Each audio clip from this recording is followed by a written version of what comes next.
تستمر السلسلة في السيرة المؤصلة في السيرة المؤصلة.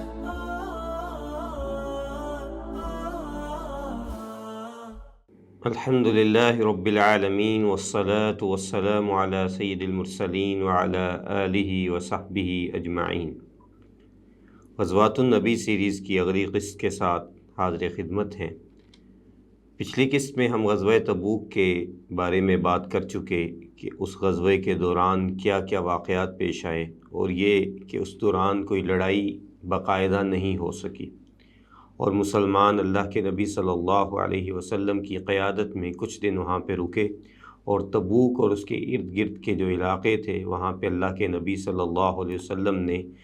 صحابہ کے مختلف گروہ بھیجے، جو ان علاقوں کے جو حکام تھے ان کو یا تو گرفتار کر کے آئے یا پھر ان لوگوں نے خود سے ہی صلح کرنے کو ترجیح دی۔ تو اس جنگ کے یہی اثرات اور نتائج تھے کہ روم، جس کے ساتھ یہ شمالی عرب جڑا ہوا تھا، اور وہ روم جو اپنے وقت کا سپر پاور تھا، اس کی ہیبت اور اس کا رعب اور دبدبہ جو عرب لوگوں کے دلوں پہ قائم تھا، وہ اس جنگ کے بعد ختم ہو گیا، اور لوگوں نے یہ سمجھنا شروع کر دیا کہ مسلمان اللہ کے نبی صلی اللہ علیہ وسلم کی قیادت میں جس طرح یہاں پہ پہنچے ہیں اور روم والے جیسے پیچھے ہٹ گئے ہیں اور انہوں نے مقابلہ کرنے کو ترجیح نہیں دی ہے، تو اس چیز کی نشانی ہے کہ مسلمان اب ایک عظیم طاقت بن چکے ہیں۔ اور اسی طرح اس علاقے کے جو بڑے بڑے عرب قبائل تھے، ان کے جو حکام تھے، وہ اللہ کے نبی صلی اللہ علیہ وسلم کی خدمت میں خود حاضر ہوئے، جن میں ایلا، حربہ، عذرا، عریقہ اور اس طرح کے کچھ اور قبائل شامل تھے، اور انہوں نے آ کے اللہ کے نبی کے ساتھ صلح کی، کیونکہ یہ لوگ نصرانیت پہ قائم تھے۔ تو اللہ کے نبی صلی اللہ علیہ وسلم نے ان کے ساتھ جو معاہدات کیے وہ جزیہ لینے کے تھے، تو اس طرح یہ پہلی بار اللہ کے نبی صلی اللہ علیہ وسلم نے جزیہ عائد کیا، اور پھر اس کے بعد یہ نظام مسلمانوں میں چلتا گیا۔ اس غزوہ میں آخری بار اللہ کے نبی صلی اللہ علیہ وسلم کی زندگی میں منافقین نے اپنے وار کرنے کی کوشش کی اور اپنے حربے استعمال کیے، لیکن ان کو منہ کی کھانا پڑی، اور اسی طرح قرآن مجید نے بھی ان کو بے نقاب کر دیا۔ یہ لوگ غزوہ سے پہلے بھی مسلمانوں کو تنگ کرتے رہے اور مختلف قسم کے وسواس اور اندیشے پھیلاتے رہے، افواہیں پھیلاتے رہے، اور جب اللہ کے نبی اور لشکر روانہ ہو گیا تو پیچھے رہ جانے کے باوجود طرح طرح کی مایوسی والی خبریں پھیلاتے رہے۔ تو اللہ تعالیٰ نے ان کے کردار کو بے نقاب کر دیا۔ سب سے پہلے ان لوگوں نے، کیونکہ یہ غزوہ تبوک جیسا کہ ہم بیان کر چکے کہ ان دنوں میں پیش آیا تھا کہ جب موسم بڑا سخت تھا اور فصل تیار کھڑی تھی، اور ان دنوں میں سفر کرنا بہت مشکل کام تھا، تو یہ آ کے کہنے لگے مسلمانوں کے کہ وَقَالُوا لَا تَنْفِرُوا فِي الْحَرِّ، کہ تم اس اتنی سخت گرمی میں تم لوگ مت نکلو جہاد کے لیے۔ تو اللہ تعالیٰ نے فرمایا کہ قُلْ نَارُ جَهَنَّمَ أَشَدُّ حَرًّا، کہ ان کو فرما دیجئے کہ جہنم کی آگ اس سے کہیں زیادہ گرم ہے، اس سے کہیں زیادہ حرارت والی ہے۔ تو اس طرح ان کا جو ہے وہ فتنہ ختم کیا، اور اسی طرح یہ مسلمانوں کو جو ہے وہ مایوس کرتے رہے، ان کو فتنوں کا شکار بنانے کی کوشش کرتے رہے۔ تو اللہ تعالیٰ نے کہا کہ الا فی الفتنۃ سقطوا، کہ یہ مسلمانوں کو فتنوں میں ڈالنا چاہتے ہیں، حقیقت یہ ہے کہ اب خود فتنے میں گر گئے ہیں۔ ان میں سے کچھ لوگ آ کے کہنے لگے کہ ہمیں جو ہے وہ آل غسان یا رومیوں کی عورتیں بہت پسند ہیں، تو ہم وہاں پہ صبر نہیں کر پائیں گے۔ تو اللہ تعالیٰ نے ان کی طرف ارشاد فرمایا کہ یہ تمہارا کوئی خوبی نہیں ہے، بلکہ یہ فتنہ تھا اور تم فتنے میں گر چکے ہو۔ اس کے بعد اسی طرح انہی ایام میں جب مسلمان اس عظیم جنگ کی تیاری میں مشغول تھے، دوسری طرف منافقین اپنی ہی سازشوں میں مصروف تھے، اور وہ اپنی منصوبہ بندی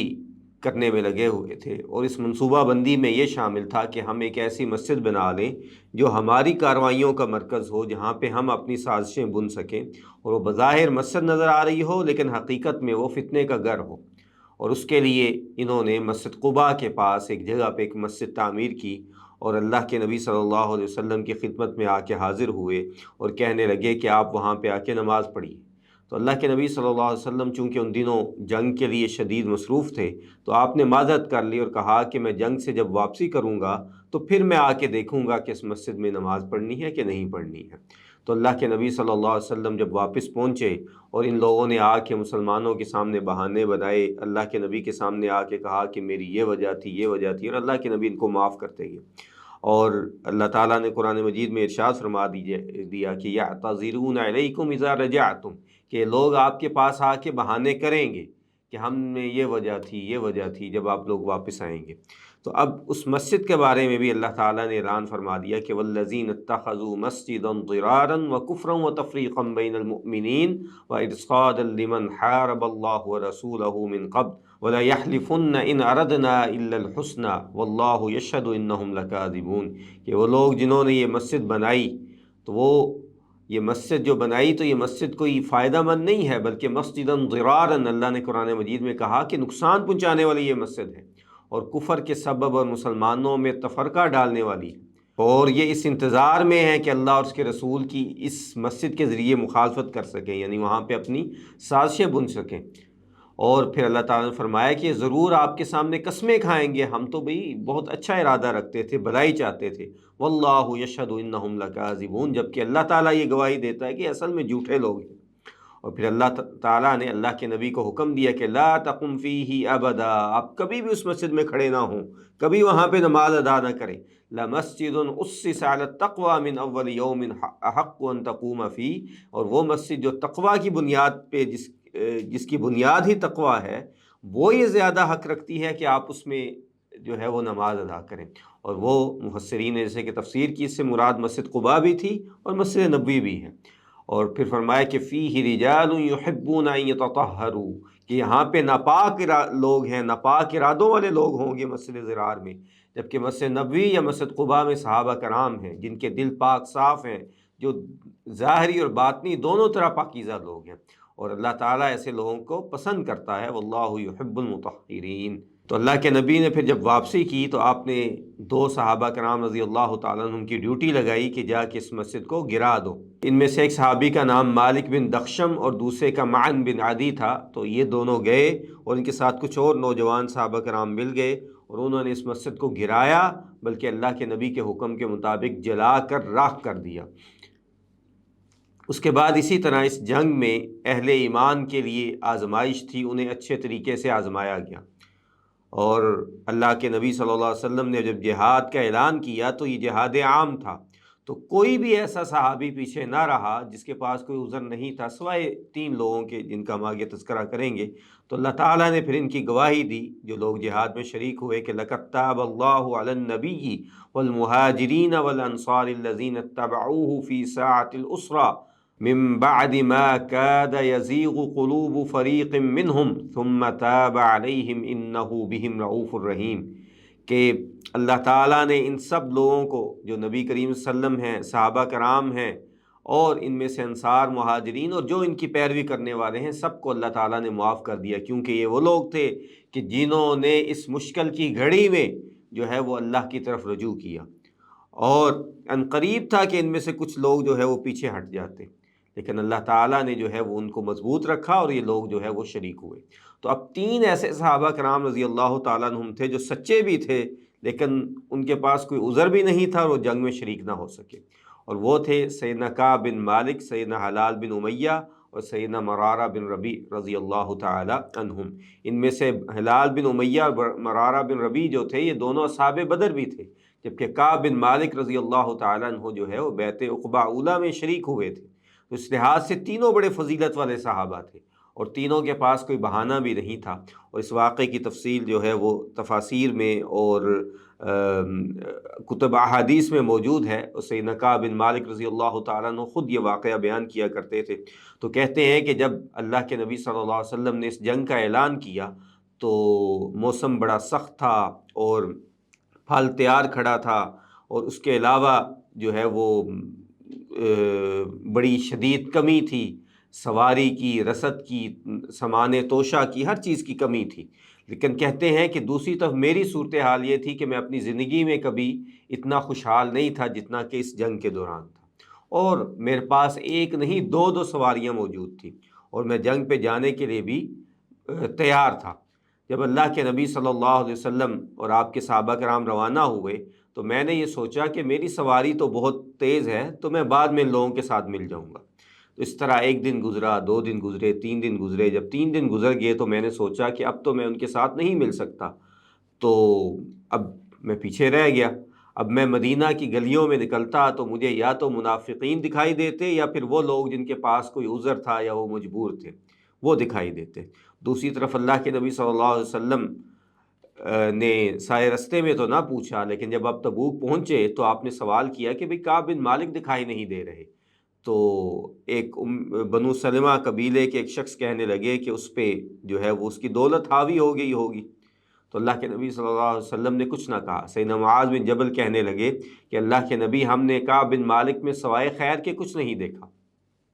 اسی طرح کعب بن مالک کہتے ہیں کہ دن گزرتے گئے، حتیٰ کہ اللہ کے نبی صلی اللہ علیہ وسلم تقریباً 2 ماہ کے بعد مدینہ میں واپس پہنچے۔ آپ کی عادت مبارکہ تھی کہ جب آپ واپس آتے کسی جنگ سے یا سفر سے تو آپ سیدھا مسجد تشریف لے جاتے، وہاں پہ 2 رکعت ادا کرتے اور وہاں پہ بیٹھ جاتے لوگوں کا حال احوال جاننے کے لیے۔ تو اس موقع پہ بھی ایسا ہوا۔ تو اللہ کے نبی صلی اللہ علیہ وسلم کے پاس کعب بن مالک کہتے ہیں کہ میں بھی حاضر ہوا، آپ کے پاس جو اہل عذر تھے وہ بھی حاضر ہوئے، جو منافقین تھے تو ان کی تعداد 80 کے قریب تھی۔ ان میں سے ہر ایک نے آ کے اللہ کے نبی کے سامنے بہانہ بنایا اور اللہ کے نبی صلی اللہ علیہ وسلم ان کی جو ہے عذر قبول کرتے گئے، اگرچہ آپ کو پتہ تھا لیکن اللہ تعالیٰ کے رضا کے مطابق آپ ان کا عذر قبول کرتے گئے، کیونکہ اللہ نے خود ان کو بے نقاب کرنا تھا۔ کعب بن مالک رضی اللہ تعالیٰ عنہ کہتے ہیں کہ جب میری باری آئی تو میں نے اپنے اہل خانہ سے مشورہ کیا کہ میں کیا بہانہ بناؤں، کیا عذر کروں، اور میرے دل میں ایسی عذر موجود بھی تھے۔ میں بات بنانا چاہتا تو میں بڑی اچھی بات بنا سکتا تھا، لیکن جب میں اللہ کے نبی کے سامنے حاضر ہوا تو میں نے کہا کہ اللہ کے نبی صلی اللہ علیہ وسلم، میں چاہتا تو آپ کے سامنے بہانہ بنا سکتا تھا، لیکن میں آپ کے سامنے جھوٹ نہیں بولوں گا۔ اللہ کے نبی صلی اللہ علیہ وسلم مسکرا دیے، لیکن آپ کی مسکراہٹ میں خفگی اور جو ہے وہ ناراضگی موجود تھی۔ تو میں نے کہا کہ اللہ کے نبی، میرے پاس کوئی بہانہ یا عذر نہیں تھا، میں صرف سستی کی وجہ سے پیچھے رہ گیا۔ اللہ کے نبی صلی اللہ علیہ وسلم خاموش ہو گئے، اور ساتھ ہی اللہ کے نبی صلی اللہ علیہ وسلم نے کہا کہ تمہارا فیصلہ جو ہے وہ میں اللہ پہ چھوڑ دیتا ہوں۔ اس کے بعد کہتے ہیں کہ میں نے اپنی قوم کے لوگوں سے پوچھا تو مجھے پتہ چلا کہ 2 اور ایسے اصحاب ہیں اور انہوں نے بھی میری طرح کوئی عذر کے بغیر بات کی ہے، یعنی کہ حلال بن امیہ اور مرارہ بن کعب۔ کہتے ہیں کہ اس کے بعد اللہ کے نبی صلی اللہ علیہ وسلم نے ایلچی بھیجا کہ ہم لوگوں کے ساتھ کوئی بات نہیں کرنی ہے، اور ہم تینوں کا بائیکاٹ جو ہے وہ شروع ہو گیا۔ اب کوئی ہمارے ساتھ بات نہیں کیا کرتا تھا۔ کہتے ہیں کہ باقی 2 تو بوڑھے تھے، لیکن میں نوجوان آدمی تھا، میں مدینہ میں نکل جایا کرتا، میں لوگوں کو سلام کرتا، لیکن میں دیکھتا کہ لوگ میرے سلام کا جواب نہیں دیتے، اور میں مسجد نبوی میں جاتا، میں اللہ کے نبی کے قریب ہو جاتا، اللہ کے نبی کے صلی اللہ علیہ وسلم کو سلام کرتا، آپ کے ہونٹوں کو دیکھتا کہ وہ حرکت کر رہے ہیں کہ نہیں۔ اللہ کے نبی صلی اللہ علیہ وسلم میری طرف نہ دیکھتے، اور جب میں نماز شروع کرتا تو میں دیکھتا کہ اللہ کے نبی میری طرف دیکھ رہے ہیں، اور جیسے ہی میں سلام پھیرتا تو اللہ کے نبی صلی اللہ علیہ وسلم پھر اپنی جو ہے وہ چہرہ مبارک کسی دوسری طرف کر لیتے۔ کہ اس طرح 40 دن گزر گئے، حتیٰ کہ اللہ کے نبی کے ایلچی کا یہ پیغام آیا کہ ہم اپنی بیویوں سے بھی الگ ہو جائیں۔ تو کہتے ہیں کہ اللہ کے نبی صلی اللہ علیہ وسلم نے جب یہ حکم دیا تو حلال بن امیہ کی بیوی اللہ کے نبی کے پاس آئیں اور کہنے لگیں کہ اللہ کے نبی، حلال تو بہت بوڑھے ہیں، وہ تو سوائے رونے کے کوئی کام ہی نہیں کر رہے اور صرف اللہ سے معافی مانگتے جا رہے ہیں۔ تو اللہ کے نبی نے ان کو اجازت دے دی۔ مجھے میری قوم کے لوگ کہنے لگے کہ تم بھی اجازت لے لیتے، تو میں نے کہا کہ نہیں، میں نوجوان ہوں، میں ایسا نہیں کروں گا۔ تو ایک دن میں تنگ آ کے اپنے چچا زاد ابو قتادہ کے باغ میں داخل ہونا چاہا، تو میں اس کی دیوار پہ چڑھ گیا اور اسے پکارا، اسے سلام کیا، اس نے جواب نہ دیا۔ میں نے اسے قسم دے کے کہا کہ تم میری بات کا جواب دو، تو کہنے لگا کہ اللہ کے رسول صلی اللہ علیہ وسلم نے یہ حکم دیا ہے، اس لیے میں آپ سے بات نہیں کر رہا۔ دیکھ میں آ گیا، اور پھر 10 دن اور گزر گئے، میں اپنے گھر تک محدود ہو گیا، اور ایک دن صبح و فجر کی نماز پڑھ کے میں اپنی چھت پہ بیٹھا ہوا تھا، اور زندگی سے میں مایوس ہو چکا، اور مجھے یوں لگنے لگا کہ زمین مجھ پہ تنگ ہو چکی ہے، اور جو ہے میرا کوئی ٹھکانہ باقی نہیں رہا۔ اسی دوران آل غسان سے ایک خط میرے نام آیا کہ ہم نے سنا ہے کہ اللہ کے نبی صلی اللہ علیہ وسلم جو ہیں وہ تم سے ناراض ہو گئے ہیں کہ تم ہمارے پاس آ جاؤ۔ میں کہنے لگا کہ کتنا برا میرے پہ وقت آ گیا، اور میں نے وہ خط جو ہے تندور میں ڈال دیا۔ تو اب جب 50واں دن ہوا تو میں فجر کے بعد اپنی چھت پہ بیٹھا تھا، تو مجھے ایک پکارنے والے کی پکار جبل صلاح سے سنائی دی، اور اس نے کہا کہ کعب خوش ہو جاؤ۔ کہتے ہیں کہ مجھے پتہ چل گیا کہ اللہ تعالیٰ نے میرے بارے میں خیر کا فیصلہ کر دیا ہے، تو میں فوراً سجدے میں گر گیا۔ اس کے بعد سیدنا زبیر بن عوام میری خدمت میں حاضر ہوئے، اور لیکن مجھے پہلے خوشخبری جو ہے وہ اس آواز نے دی تھی، تو اس لیے میں نے جو چادر پہنی ہوئی تھی اس کو دے دی، اور میں جلدی سے مسجد نبوی میں گیا۔ تو صحابہ کرام رضی اللہ تعالیٰ عنہ اللہ کے نبی کے ارد گرد جمع تھے، اور سیدنا طلحہ بن عبید اللہ نے میرا استقبال کیا۔ میں سیدھا اللہ کے نبی کے پاس گیا اور میں نے پوچھا کہ اللہ کے نبی، یہ خوشخبری آپ کی طرف سے ہے یا اللہ تعالیٰ کی طرف سے ہے؟ تو اللہ کے نبی صلی اللہ علیہ وسلم نے فرمایا کہ اللہ تعالیٰ کی طرف سے ہے، اور پھر وہ آیات اللہ کے نبی صلی اللہ علیہ وسلم نے تلاوت فرمائی کہ وَعَلَى الثَّلَاثَةِ الَّذِينَ خُلِّفُوا حَتَّى إِذَا ضَاقَتْ عَلَيْهِمُ الْأَرْضُ بِمَا رَحُبَتْ وَضَاقَتْ عَلَيْهِمْ أَنفُسُهُمْ وَظَنُّوا أَن لَّا مَلْجَأَ مِنَ اللَّهِ إِلَّا إِلَيْهِ ثُمَّ تَابَ عَلَيْهِمْ لِيَتُوبُوا إِنَّ اللَّهَ هُوَ التَّوَّابُ الرَّحِيمُ، کہ وہ تین لوگ جو پیچھے رہ گئے اور زمین باوجود اپنی وسعت کے ان پہ تنگ ہو گئی، اور وہ اپنی جانوں پہ جو ہے وہ تنگی محسوس کرنے لگے، اور ان کو یہ یقین ہو گیا کہ اللہ کے علاوہ ان کی توبہ کو ختم کرنے والا کوئی بھی نہیں ہے، اور اللہ کا جو غضب ہے اس کو ختم کرنے والا اللہ کے علاوہ کوئی نہیں۔ تو پھر ان لوگوں نے سچے دل سے توبہ کی، اور اللہ تعالیٰ نے ان کی توبہ قبول کی، اور اللہ تعالیٰ توبہ قبول کرنے والا، رحم کرنے والا ہے۔ اللہ کے نبی نے فرمایا کہ ابشر یا کعب لقد تاب اللہ علیک، کعب بن مالک خوش ہو جاؤ، اللہ نے تمہارے لیے توبہ قبول کر لی۔ تو پھر میں نے اللہ کے نبی سے کہا کہ اللہ کے نبی میں اپنا سب کچھ صدقہ کر دوں؟ تو اللہ کے نبی نے کہا کہ کچھ بچا کے رکھو، تو میں نے اپنا خیبر کا مال جو ہے وہ بچا لیا، اور اللہ کے نبی نے مجھے فرمایا کہ یہ دن تمہارے لیے اسلام لانے سے بھی زیادہ خوشی کا دن ہے۔ تو یہ اسی طرح معاملہ جو باقی دو صحابہ کا تھا، تو یہ اس توبہ کا واقعہ ہے جو ان تین صحابہ کا ظاہر ہوا، اور اس میں بہت سے اسباق ہیں کہ اللہ تعالیٰ نے سچائی کو پسند کیا، ان کی توبہ کو قبول کیا، قرآن میں ان کا ذکر کر دیا، اور منافقین سے ان کو الگ کر دیا۔ اور ساتھ ساتھ یہ سبق ہے کہ سستی وغیرہ میں اگر انسان پڑ جائے تو نیکی میں وہ پیچھے رہ جاتا ہے، اگرچہ ایمان میں اخلاص بھی ہو۔ اور اسی طرح یہ کہ دنیاوی مال انسان کو فتنے میں مبتلا کر سکتا ہے، لیکن اس کے ساتھ ساتھ یہ آزمائش بھی ہوتی ہے، اور اللہ کے ہاں اصل جو قابل قبول چیز ہے وہ اخلاص ہے، سچائی ہے، اور توبہ ہے۔ اسی طرح اس غزوہ سے جو مزید اثرات مرتب ہوئے وہ یہ کہ اسلامی ریاست کی حدود شمال میں سیدھی اب جو سپر پاور تھی اس دور کی، روم، اس کے ساتھ ٹکرانے لگ گئی، اور اس کے جو ذیلی حکمران اور حکام تھے وہ سب کے سب مسلمانوں کے تابع ہو گئے۔ اور اسی طرح اس جنگ نے آئندہ شام، عراق کی فتوحات کا دروازہ کھول دیا، اور خود اللہ کے نبی نے اس کے بعد ایک لشکر ترتیب دیا سیدنا اسامہ بن زید کی قیادت میں، لیکن وہ اللہ کے نبی کی وفات کی وجہ سے روانہ نہ ہو سکا، اور اس کو سیدنا ابوبکر صدیق نے روانہ کیا، اور اب نبی صلی اللہ علیہ وسلم کی قیادت مکمل طور پہ جزیرہ عرب میں تسلیم کر لی گئی، اور کوئی چیلنج ایسا باقی نہ رہا جو عرب کے اندر آپ کے لیے موجود ہو، اور مدینہ مکمل طور پہ سیاسی، عسکری،